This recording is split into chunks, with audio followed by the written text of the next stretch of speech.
Representative Carlin.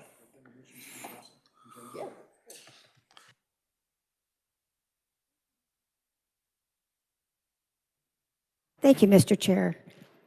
I intended to bring this to you privately earlier. Sorry I didn't make it. I got a busy day. I'd like to introduce 25 RS 1014. It's a bill relating to retirement and pensions and compensation. Okay. Committee, any questions? Without objection, the request is approved. Thank you. Do we have any other requests for bill introductions?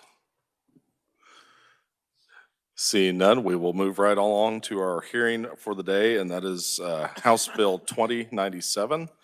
And for an overview on that, I would turn to the revisers, please.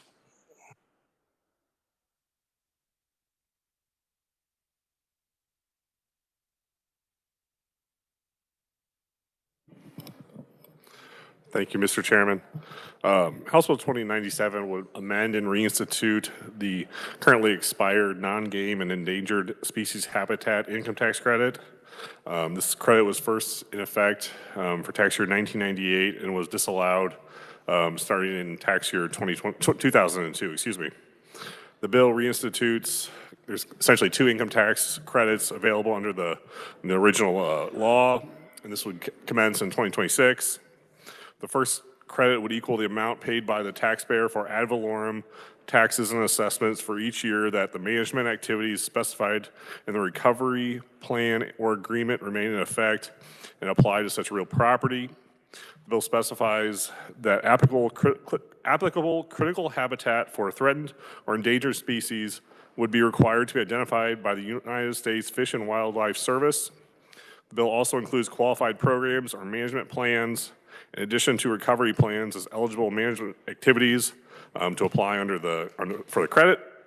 The Department of Wildlife and Parks would be required to develop and provide a list of the department's website, all programs and management plans from the department and conservation organizations that meet the appropriate standards of ecological benefit and integrity to be considered as qualified. And under the second credit, this would be the amount that would equal the amount paid by the taxpayer for property taxes for each year that the property was enrolled for public access.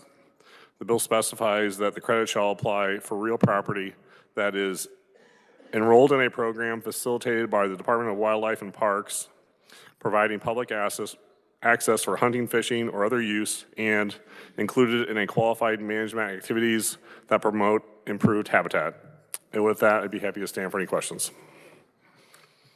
Thank you, Mr. Sievers. Committee, any questions?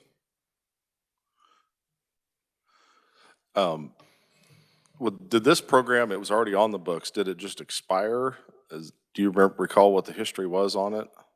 The original credit did expire, or was sunset starting in tax year 2002, I believe. So it was only in existence for a few years. Essentially, it's restarting it and adding new components to the credit. So it's not identical to what was in effect. There's new provisions that were added to it. Okay. Seeing no further questions. Oh, Representative Smith. Thank you, Mr. Chair. Are we talking about private lands or are we talking about state property? Generally, this would be private lands. Most state property would not be subject to property tax. Yeah, that's what I was wondering. Okay, thank you. Thank you, Mr. Chair. Okay, see no further questions. Thank you. We'll now turn to Department of Revenue for an overview on the fiscal note.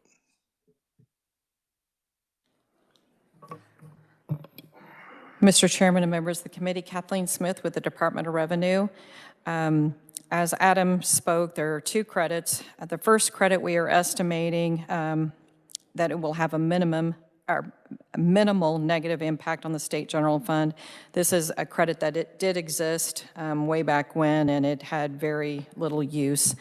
For the second credit, this is for property in a program, property tax in a program for public access to hunting or fishing. We did contact the Wildlife and Parks to get an estimate on the number or the acres that are involved in their walk-in hunting programs, which was around 1.1 million acres. We multiplied that by a statewide ag land tax per acre, which was around $6.29, to come up with an estimated negative impact of 6.9 million. We estimated or expecting that at least 1/3 of this would be allowable as against the taxpayer's tax liability, and the remainder of the credit would then be carried forward. So we have a negative impact of 2.3 million in fiscal year 2027 and a negative 2.3 million impact in fiscal year 2028. With that, Mr. Chairman, I would stand for questions. Thank you, Kathleen. Committee, are there any questions? Seeing none, thank you again. We'll now open up our proponent section for testimony and welcome first Representative Carpenter. Oh, there he is. I didn't see you earlier. Welcome to the Tax Committee. Yeah, thank you, committee. It's good to be here. Good to see all of you. Good afternoon, Mr. Chairman and committee members. I'm here to testify as a proponent of 2097. As a lifelong outdoorsman, I've experienced and enjoyed every season species that Kansas has to offer. Kansas across the state has a strong culture of hunting and fishing that is passed down through many generations. I feel grateful to my grandfather who taught me these skills I know and passing them along to my children and my grandchildren. There's no better memories or lessons than those encountered while outdoors, fishing or hunting. I've also have the privilege of serving on the Wildlife and Parks Commissioner now and in the past. I know firsthand that our state biologists, game wardens, and concerned citizens are concerned about our habitat and access concerns across the state. Kansas is a private land state. We have 49%, or we have the least amount of private or public land in the nation. But it is a private land state, and nothing should ever change that or will change that. However, it doesn't mean that state doesn't have challenges looking for creative solutions to improving habitat, providing access to land, and collaboration with the landowners. If we can't maintain habitat, we lose healthy populations that we enjoy. If the access isn't available, we'll see the number of hunters and anglers in the next generation continue to decline. So I will support this bill, and I would stand for questions at the appropriate time. Do you have a 3:30 committee you need to get to? What's that? Do you have a 3:30 committee you need to? No, I do Okay. not. I think we'll go ahead and take questions at the end of all the testimony, and then we'll. Would be great. Thank you. Okay, thank you. Thank you, committee. Next, I'd like to welcome Kurt Ratscliffe.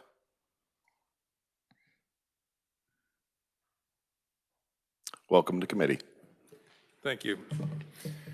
My name is Kurt Ratscliffe, and I'm here on behalf of the Kansas chapter of Backcountry Hunters and Anglers to give supporting testimony to House Bill 2097. BHA is known as the sportsman's voice for our public lands, waters, and wildlife. Specifically, here in Kansas, we have shown ourselves to be willing to do just about anything to help gain access for hunters and anglers. We do physical, hard labor to improve habitat and access, and back it up with our work here in the legislature. Through our work with the legislature, we realize that most legislators really don't have a good working basis of knowledge about hunting. And you're not hearing the voices of the folks that are actually out in the field or on the water. So we've created another organization called the Kansas Outdoor Heritage Alliance to try to give you folks the voice of the people actually out there in the field. And that group has filed written testimony here, and I would like you to look at that when you get a chance and look at the list of groups and organizations that are there. Kansas BHA has worked towards this bill for one reason. Kansas is 49th out of the 50 American states in percentage of public lands. It's next to the last. And fewer of us know someone, a friend or a family member, that has a farm or a ranch that we can ask if we can go hunting there. It's just the way our society is moving at this point in time. And obviously, the vast majority of us can't just buy a farm because we want to go hunting there. Some folks can do that, but we can't do that. Nor can we afford to pay hunting lodges the $5,000 or $10,000 that they charge to go shoot a nice buck. We don't have that kind of money. I'm certainly not saying get rid of the guides and outfitters. I'm not saying that at all. They certainly are a member of the hunting community and absolutely serve their role. But guides and outfitters are not the vast majority of hunters. They are simply businesses who engage in the hunting world. Kansas Department of Wildlife and Parks administers a program called the Walk-In Hunting Access Program. We call it WIHA, W-I-H-A, that's how it's affectionately known as WIHA. WIHA is a totally voluntary program where landowners can lease the hunting rights to their land to KDWP. That means that it becomes publicly accessible. It's private land that becomes publicly accessible for the purpose of hunting. And it really is a great program for everybody involved. Landowners get some money for providing access, and hunters get access. And that's the key in Kansas, is we get access. We don't have much. It's a win-win proposition for everybody. But I can tell you that the quality of the WIHA properties is declining. And that's because the guide and outfitter businesses want to continue to grow their businesses like all business folks do. But when they grow their business, that means that they're leasing up additional land. And that means that's land that we don't get the opportunity to go to hunt anymore. And that's basically just the average folks that take the low end of that deal. This situation has reached a crisis stage in Kansas for those of us out in the field. This bill gives the folks at Wildlife and Parks another tool in their tool belt to compete with those who have a whole lot more money than we do in their efforts to pay for leases. And they need every tool that they can find. There are landowners out there that would rather open their land to all hunters, but it's financially disadvantageous to do so. This bill helps narrow that gap, and that's the purpose of it on the hunting aspect part. It encourages landowners to open their land to hunters and provide a place to let folks get outdoors and enjoy the Kansas tradition of hunting.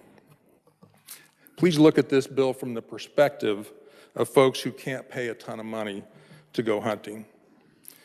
Those are exactly the people that need to get outside more and enjoy more of the outdoors. So please see it from the perspective of a person who can't pay $10,000 to go shoot a buck, but they can pay $100 and get an annual hunting license, an annual fishing license, and an opportunity to go shoot a deer if they have access. For $100, they can do that. That's what Kansas residents can do if we have access.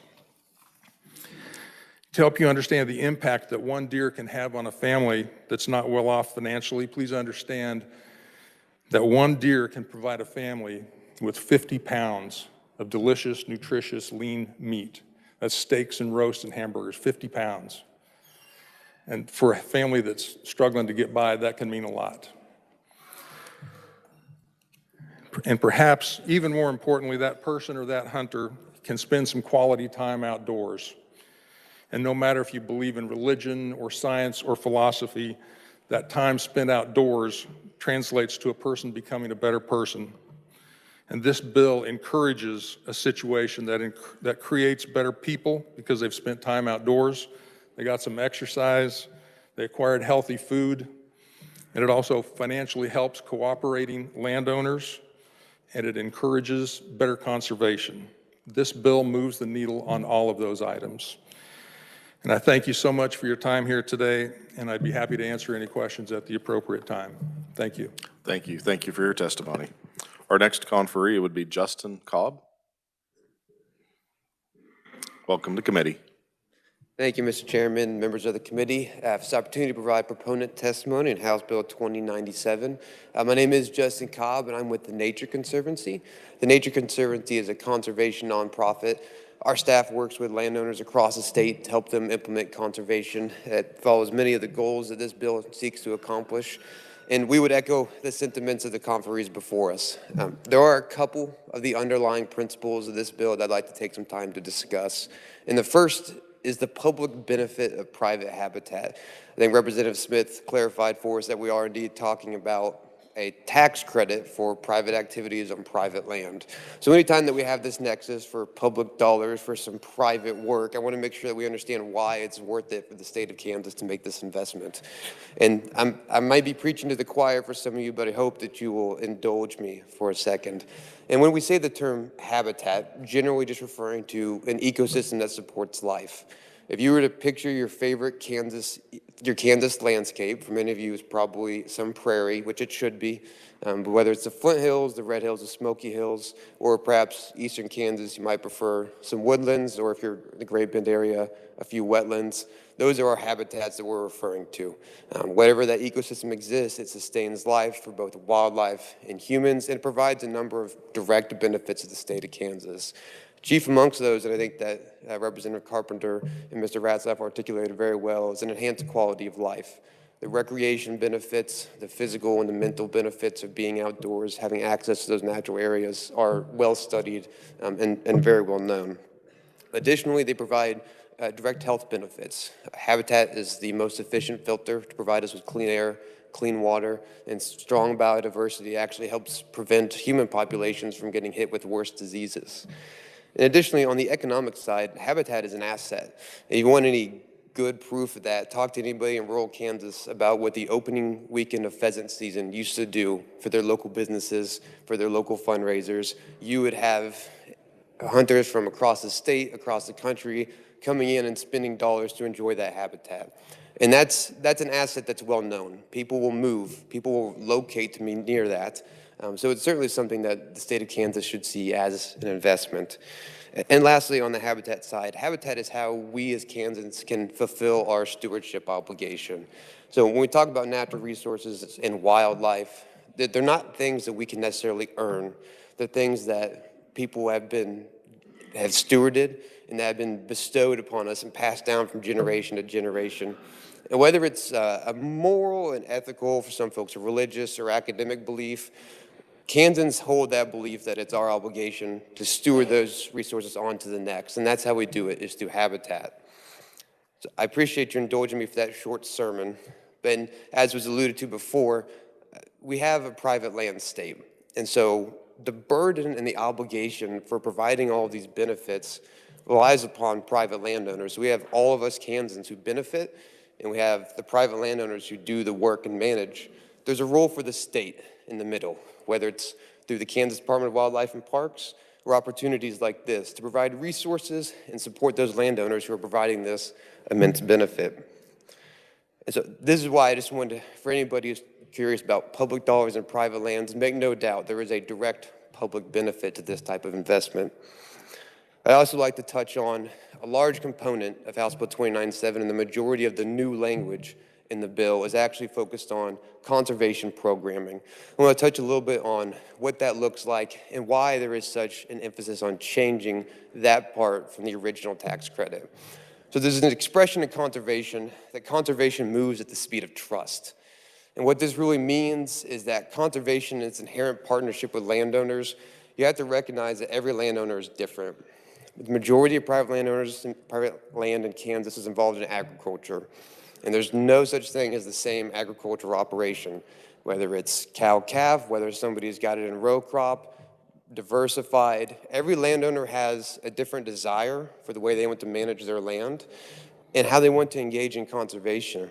They have the option of working with a conservation district, a state agency, the federal government, or maybe they don't want to work with the government, and they want to work with a private organization. They have all of those options before them to implement a number of different techniques for a different term, and depending on the funding available, who knows what types of financial support they're able to receive as well. So there's a complex mosaic of conservation programming available, and that was one of the initial problems with the original tax credit, was that it was limited to one program, very specifically defined in statute, offered by the Kansas Department of Wildlife and Parks. And so what this improvement to the tax credit would do, it kind of recognize that we need to be flexible. We need to be able to recognize that landowners are doing this work in a variety of ways. It all has positive impacts. We want to be able to meet landowners where they're at, not trying to funnel them to one specific program. And so we see that as a really great improvement for this tax credit moving forward. I have a couple other comments in my written testimony, but just to summarize, the goals of this tax credit were commendable when it was drafted in 1997, and they remain commendable today. These improvements in this bill, I think, will see a vast improvement in its ability to actually be implemented and to benefit Kansas. So Nature Conservancy greatly supports it. I'd be happy to stand for questions at the appropriate time. Thank you. That's all I had listed. Is there anyone else wishing to appear as a proponent on House Bill 2097? Seeing none, we will now open it up for questions. Committee, any questions? Representative Wolf. I'm not sure who would want to answer this, but my question would be, how does this differ from the WEHA? First, when you have hunters coming in on your private land as a property owner, are they vetted? I mean, we've seen the kind of damage and destruction that can happen, and from $6 an acre, I don't know that my family would be willing to do that. And another thing is, this 6.9 million, will that come at a cost of increasing resident license fees? Because you'll have to make that up somewhere if that comes out of Wildlife and Parks. Thank you. Yes, anybody that would like to address the question? Thank you, Mr. Chair and Representative. And I'm going to answer a couple of those, and I may punt to the agency for one of them as well. And so this would be different from WEHA in that it's not a program, it's not an access program in and of itself, but rather if you were a landowner who enrolled in WEHA and did habitat, you would be able to receive this credit. And so if you're doing both of those tremendous things, you get an additional incentive, essentially, but it's not in itself an access program. On the vetting of who comes onto WEHA property, I would leave to the agency to talk about some of their processes on that. On the fiscal note side, I don't want the Department of Revenue to get angry with me, and so this would simply be from state general funds because it would be a state tax credit back to there. So I'm not sure where the makeup would be, and I think, and this is where Department of Revenue can kick me, the 6.9 may be slightly higher because in the bill, the tax credit would be prorated to the amount of time of the year that the access is actually allowed. So if you only allow access to your property for 9 months out of the year, you get a 75% tax credit. And so currently that average is about 60%, which I think drops that number substantially, but I'm opening the door for Revenue to kick me if I'm wrong on their numbers. You have somebody sneaking up on, no, I'm kidding. Is that sufficient, Representative Wolf, or any further questions? Okay, Representative Sanders. Thank you, Mr. Chairman, and this is for any of the proponents. So I'm not a hunter, but my understanding is the old joke about, can I come on your land and hunt deer? Yeah, you can, only as long as you promise to kill 3. So what I want to know is how difficult it is for hunters to get access to farmland in general.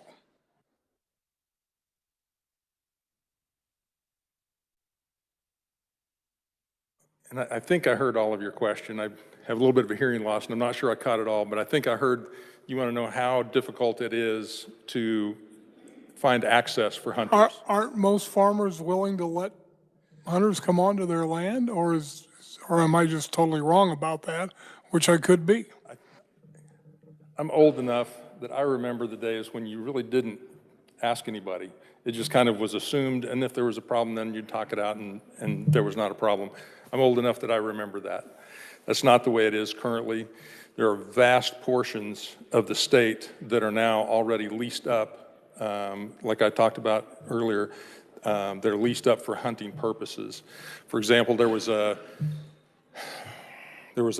Wildlife and Parks Commission meeting where an individual got up and indicated to the commission that his organization had leased up 12.8 million acres of Kansas. That's roughly 1/3 of the agricultural land in the state, roughly. And that was his organization that had 12.8 million acres of the state leased up already, just that guy. And so there's 1/3 already gone. Most people, an increasing number of people live in urban areas, and so that means that they are trying to get a place.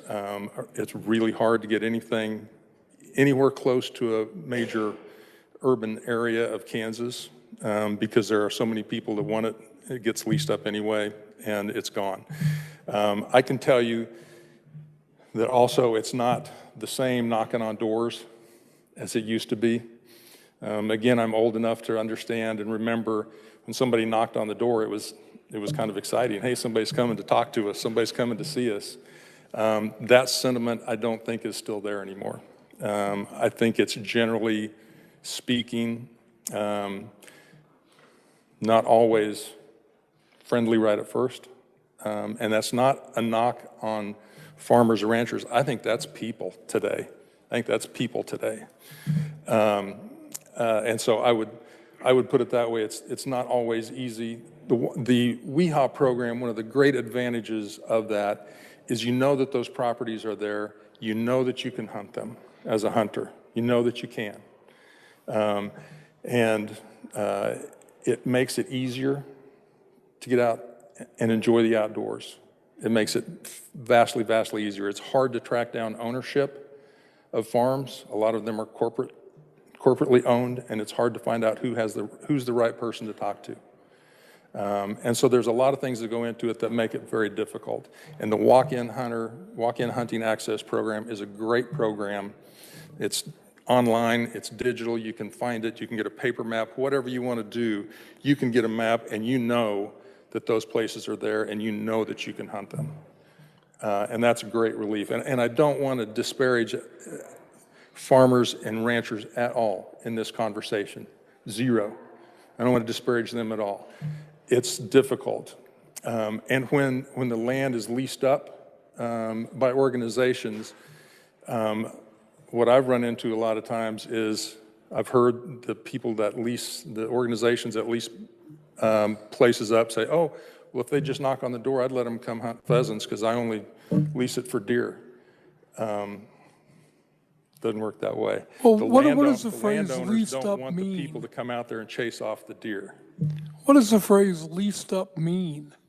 What does it leased up mean? Okay, Yeah. so what happens, just like in very broad terms, I understand this is a tax committee, very broadly speaking, there are guide and outfitter organizations who enter into leases with farmers and ranchers for the access to the land to hunt there.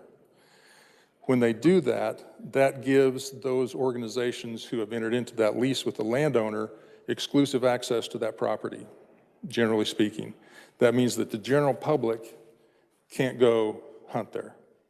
It means that that organization has dominion over the hunting rights for that property, and nobody else can go in there unless you pay them to access that property. And so when you've got 1/3 of the state in one organization that's already leased up, if you spend any time out hunting at all, you really see signs everywhere, no hunting and fishing, it's already leased up. That's out there everywhere. Thank you, Mr. Chair. Representative Corbett? Mr. Chairman, I'd like to see if Justin could come up for a minute. As the last gentleman was talking about leasing, that's the same thing you do with that 1 million acres that you do for walking hunting, isn't it? The last guy was talking about leased acres. When you do walking hunting, wildlife and park, that's leasing that ground from the landowner, Yeah. correct? Yeah, so you're comparing a private lease to the lease with the state. Is that what you're asking, Right. Mr. Representative? And then on this new tax, having the taxpayers of Kansas pay for your fund. So if a person had 80 acres in this program, other than what you pay for walk-in, how much more money would that farmer get if he participated in this program? So, and the tax credit would be, as someone using the walk-in portion of the tax credit, they would receive, so whatever their property tax bill is, that property prorated to whatever time they allowed access. And so I believe the Department of Revenue used a figure of, rough $6 to $7 per acre for agricultural land. They would receive 80 acres. And let's say they had the property available the whole time. I apologize, math is not my strong suit. They might receive $560 if they had it available the whole year, which is unlikely. Okay. The thing that is tough on this is that everybody has hobbies in this state. And here you're coming before the tax committee asking for the taxpayers of Kansas to give you $6+ million for your activity. And the thing that frustrates me is,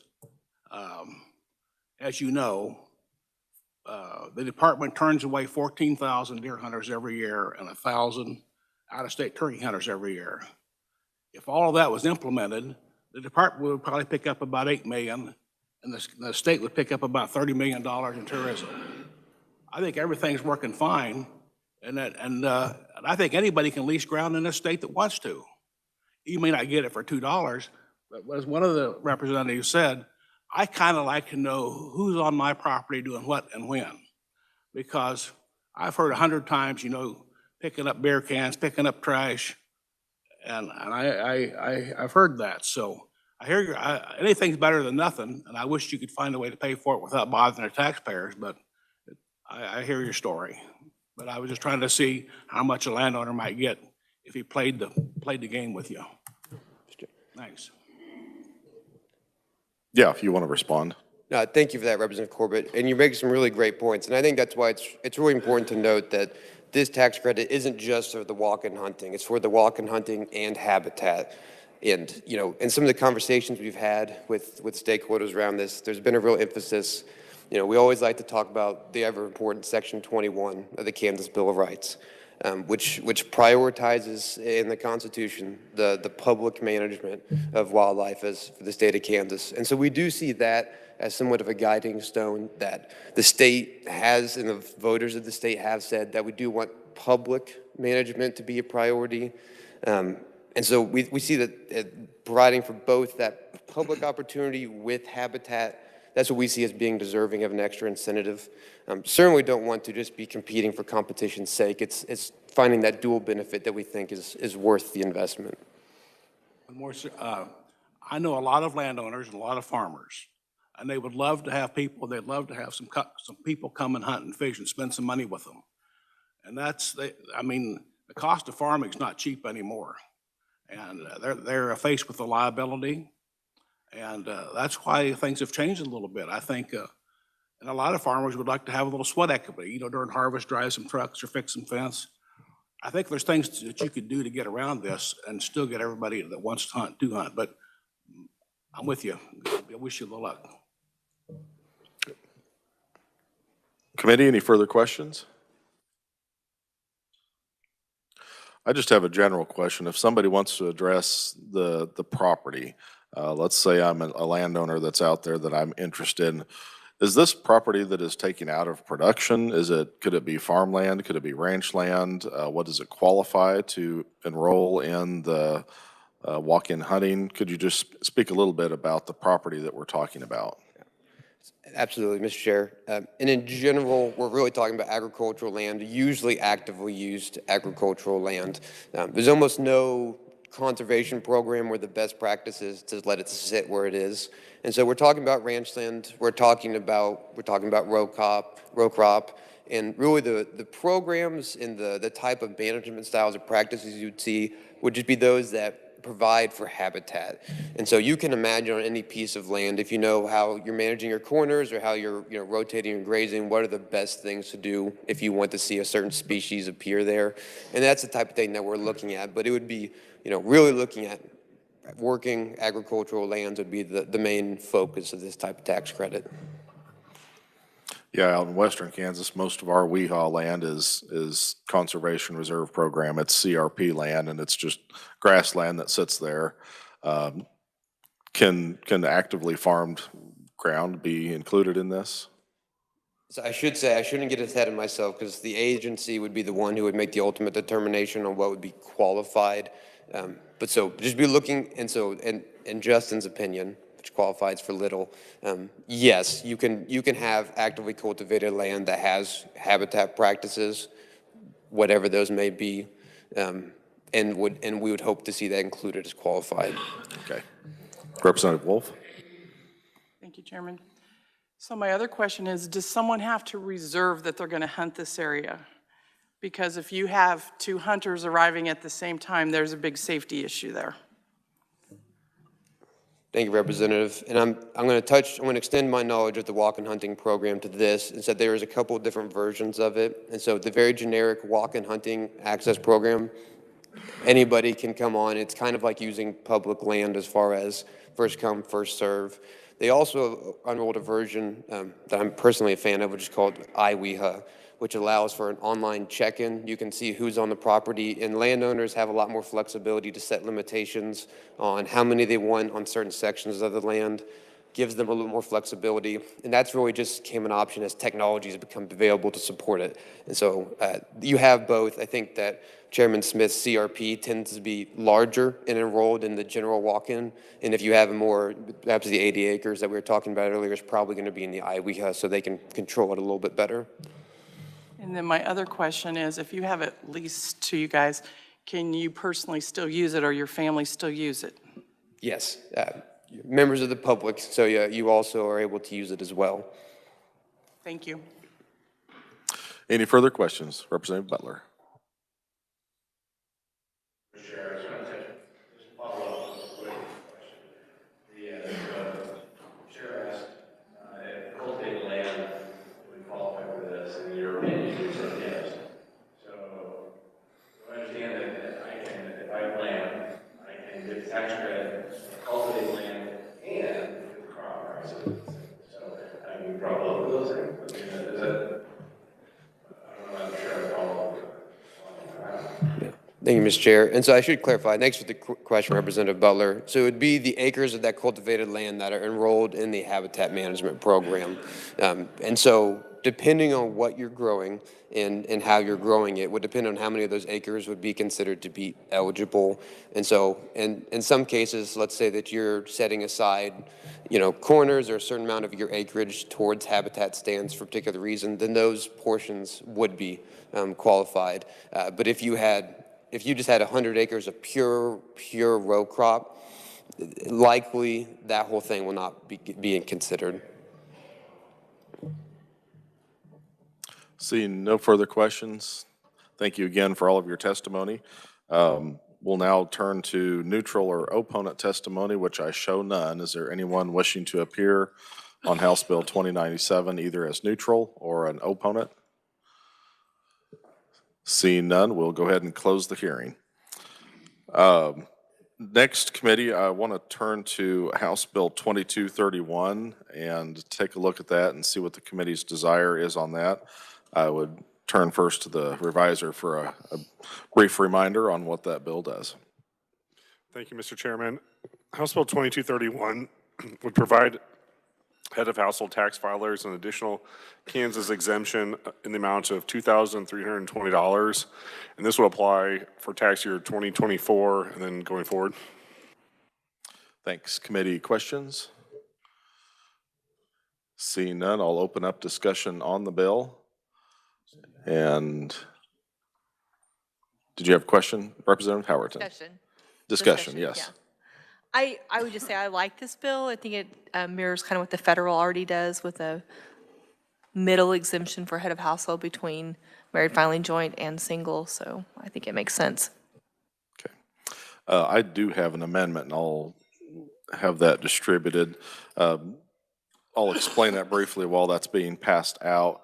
When we had the hearing on this, down at the bottom of section 1, it was in line 30, we had neglected to update the additional exemption amount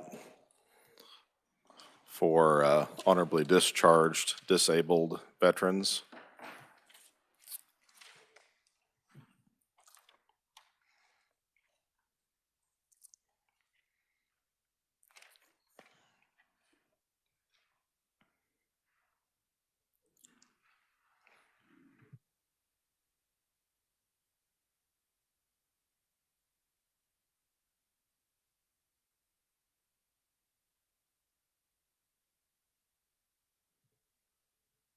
Okay, it looks like everybody might have had a chance to receive a copy.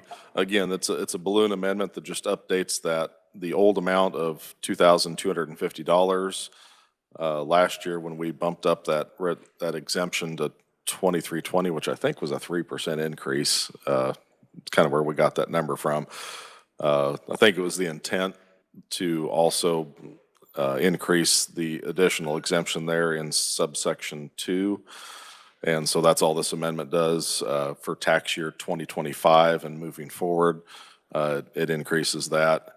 And I might ask Department of Revenue, because that does, as we heard in committee, there's no fiscal impact because this is kind of the way that the original bill is how the department is interpreting the law right now. So this increase will have a small fiscal impact. If Kathleen, would you be willing to speak to the fiscal note? Mr. Chairman and members of the committee, Kathleen Smith with the Department of Revenue. By changing the disabled vet exemption from $2,250 to $2,320, there would be a small impact of around $21,000. There are around 8,300 vets that are able to take part in this additional exemption allowance. So. Thank you, Kathleen. So at this time, that was my amendment, second by Representative Hoheisel. Is there any further discussion? Seeing none, all those in favor, please say aye. Aye. Opposed, no. Motion carries. We are back on the bill. Representative Howerton. Sorry, I have a question now. In the bill, it says that on line 22, that the head of household is going for 2024 and all tax years. So we're filing 2024 right now, correct? So how would that affect people that have already filed? It won't, and maybe I'm speaking out of place if the department wants to clarify this, but yeah, this is the way it's being interpreted already. Okay. Somewhat different than what statute allows. So this is putting into statute what is in practice right now. Perfect. Thank you. Any further discussion? Seeing none, I would entertain a motion. Representative Francis. Thank you, Mr. Chairman. I move that we pass out House Bill number 2231 favorably as amended. Thank you. Do we have a second? Representative Howerton. All those in favor, please say aye. Aye. Opposed, no. Motion carries. Our next bill I'd like to take a look at is House Bill 2083. And again, I would look to the reviser for a brief summary, please. Thank you, Mr. Chairman. House Bill 2083 provides a property tax exemption for new energy storage systems and excludes new energy storage systems from the commercial, industrial, machinery, and equipment exemption. Essentially, these new energy storage systems would be subject to a 10-year property tax exemption instead of the current possibly a CIME, which is a lifetime exemption.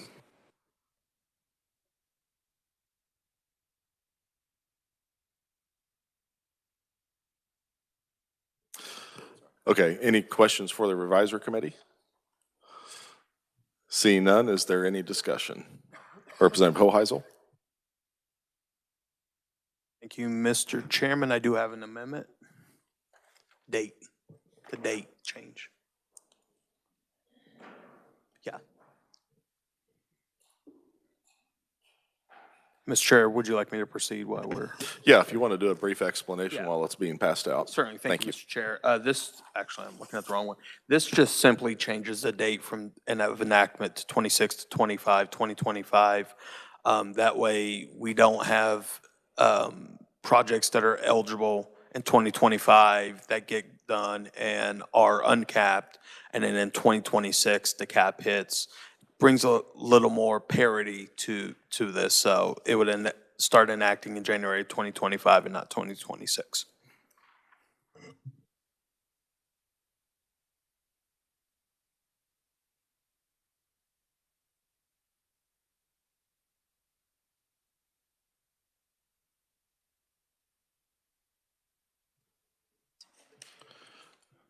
Okay, it looks like everybody has a copy. We do have the amendment proposed by Representative Hoheisel and a second from Representative Shu. Is there further discussion?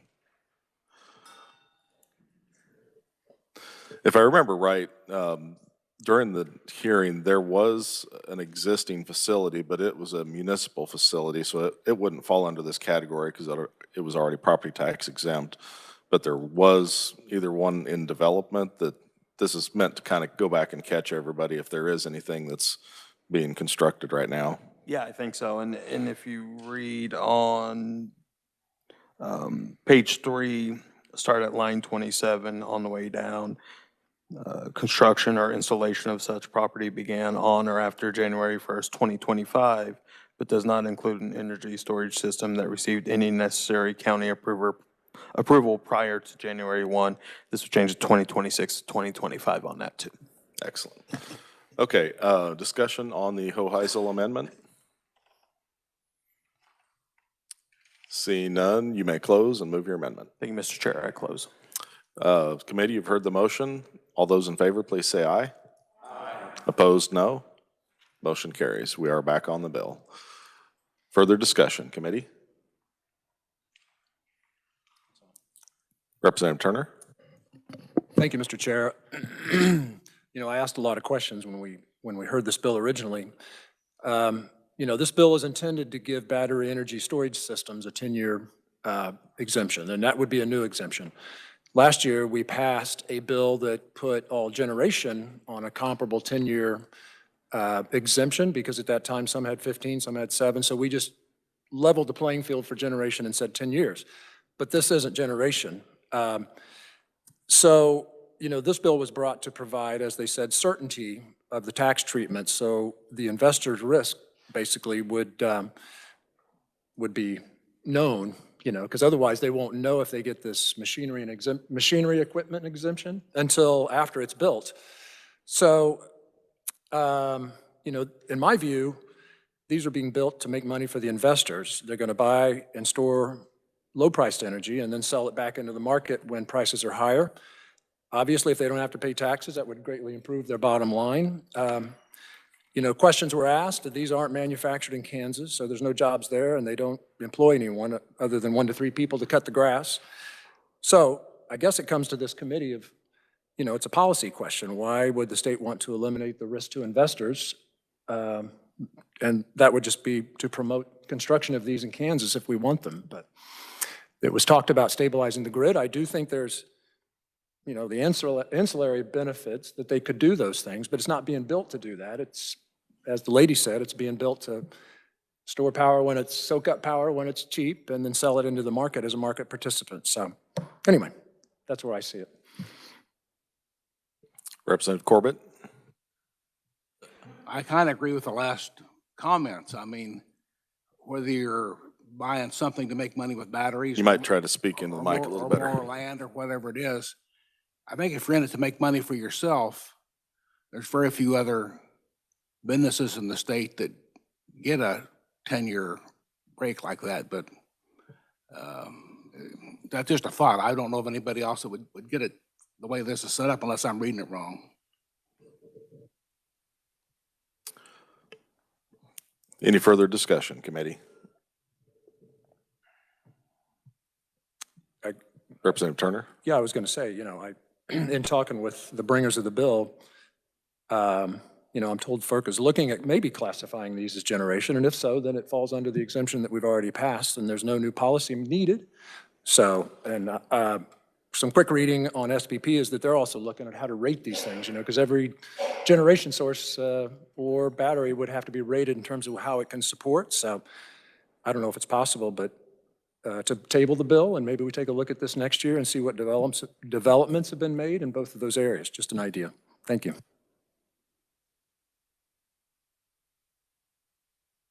I will make a formal motion. Okay, yeah, if So, the motion is in order. Oh, okay. But, I don't know if I have a second. I guess we'll. So yeah, I would move that we table this bill and bring it up next year and see where things are at in terms of its any action by the FERC or by the SPP. Thank you. Okay, do we have a second? Representative Smith for a second. Mr. Chairman. Yes, discussion on the motion, Representative Hoheisel. And I respect the vice chair and all the work, and I know he has some great insight into this, but however, I would like the committee to take a vote today, so I'll do a substitute motion to pass out favorably.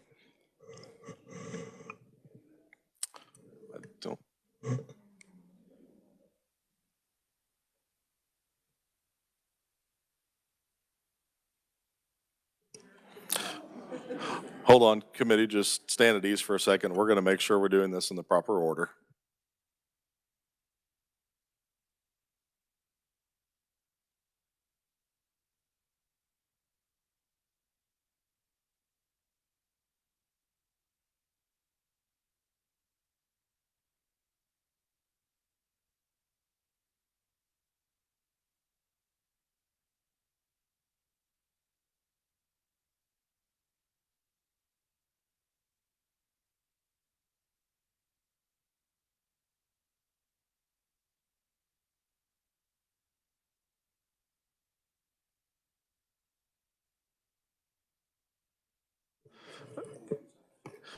Mr. Chair, if it's quicker, I can withdraw my motion and we can just Yeah, vote I on might the motion to just substitute and then I go know from there. staff is working. Okay, I good, withdraw but- my motion, Mr. Okay, Chairman.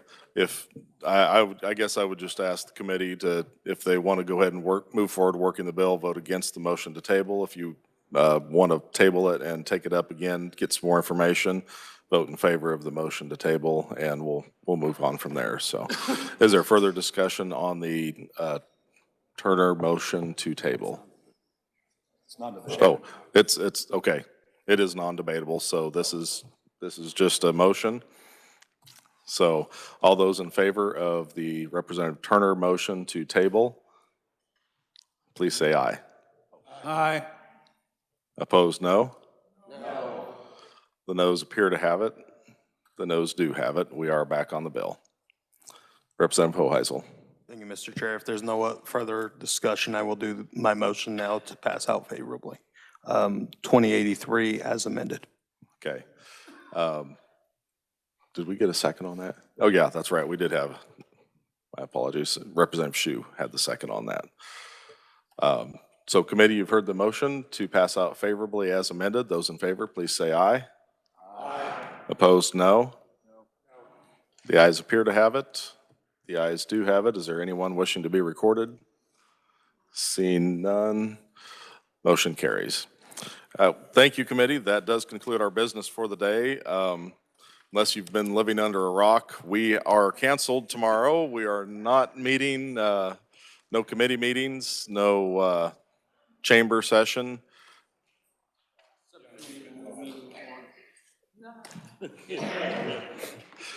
Representative Helgerson says the subcommittee will be meeting from 8 to 1. Representative, if you want to use your mic just so people can hear. If we don't get snow and you're here around the Capitol, let's meet at 1 o'clock and we can talk about the results from last week. If you don't have anything better to do tomorrow. Mr. Chairman, I plan on building a snow fort and having a snowball fight, so I resigned my vice chairmanship on that subcommittee. On that note, I think we better adjourn before this gets any worse. Committee, for your attention, and we are adjourned.